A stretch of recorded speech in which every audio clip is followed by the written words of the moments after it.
Halo semua, jadi kami ingin menjelaskan tugas kelompok kami yaitu listrik statis. Ditonton sampai habis ya. Selanjutnya kita akan membahas tentang definisi listrik statis. Definisi listrik statis adalah kumpulan dari muatan listrik dalam jumlah yang tetap atau keseimbangan muatan listrik di suatu benda.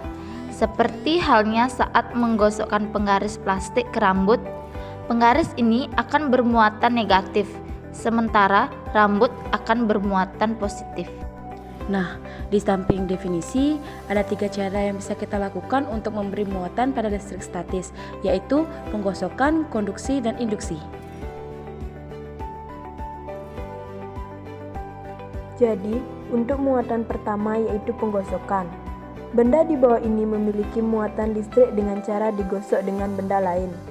Contohnya ada beberapa benda yang bisa bermuatan listrik statis adalah kain sutra dengan kaca. Kaca memiliki daya listrik plus sedangkan kain sutra memiliki daya listrik minus. Prosesnya adalah dari elektron dari kaca yang berpindah ke kain sutra. Untuk selanjutnya yaitu muatan yang kedua, yaitu konduksi. Cara membuat benda menjadi bermuatan listrik adalah konduksi. Secara makna, konduksi adalah mendekatkan benda yang bermuatan listrik ke benda yang tidak bermuatan listrik. Dengan begitu, benda yang tadinya tidak memiliki muatan listrik akan memiliki muatan listrik. Nah, yang terakhir yaitu ada muatan induksi. Adapun cara membuat benda menjadi memiliki muatan listrik adalah induksi. Secara makna, induksi yaitu memisahkan muatan listrik di dalam suatu penghantar. Caranya adalah dengan mendekatkan benda yang bermuatan listrik ke benda lain yang berada dalam kondisi netral. Peristiwa konduksi ini sering ditemui saat kita sedang menyelidiki muatan listrik suatu benda menggunakan elektroskop. Oke, kita langsung lanjut ke rumus-rumusnya. Nah, kita lanjut ke gaya Coulomb. Jadi gaya Coulomb adalah besar gaya listrik yang terjadi antara dua benda yang bermuatan. Muatan-muatan yang berlainan jenis akan tarik-menarik dan muatan yang sejenis akan tolak-menolak, sehingga besaran gaya tarik-menarik atau tolak-menolak tersebut dapat dirumuskan melalui persamaan F sama dengan K Q1 kali Q2 per R kuadrat. Nah, rumus yang kedua yaitu medan listrik.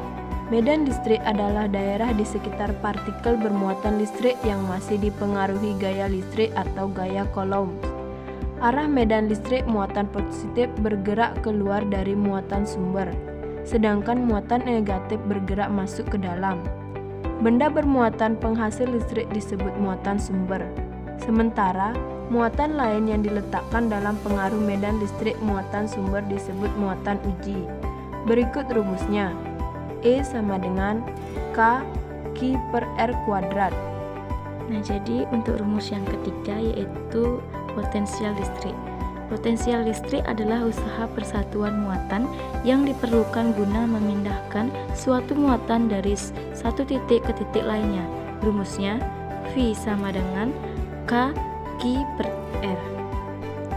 Untuk selanjutnya yaitu energi potensial listrik, merupakan energi atau usaha yang dibutuhkan untuk memindahkan muatan listrik dari satu titik ke titik lainnya.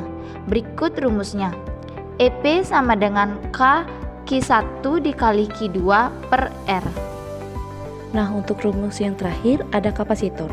Kapasitor adalah salah satu peralatan listrik yang digunakan untuk menyimpan energi dalam waktu singkat untuk dibebaskan dengan cepat. Rumusnya C sama dengan Q per V sama dengan elemen dikali A per D sama dengan K dikali AD.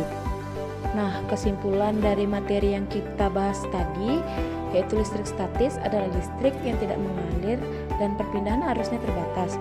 Listrik statis mempelajari sifat-sifat muatan listrik. Pada listrik statis, aliran perpindahan elektron terjadi karena gosokan atau digesekan. Umur kakek sudah menua, Namun tetap mencari kekasih.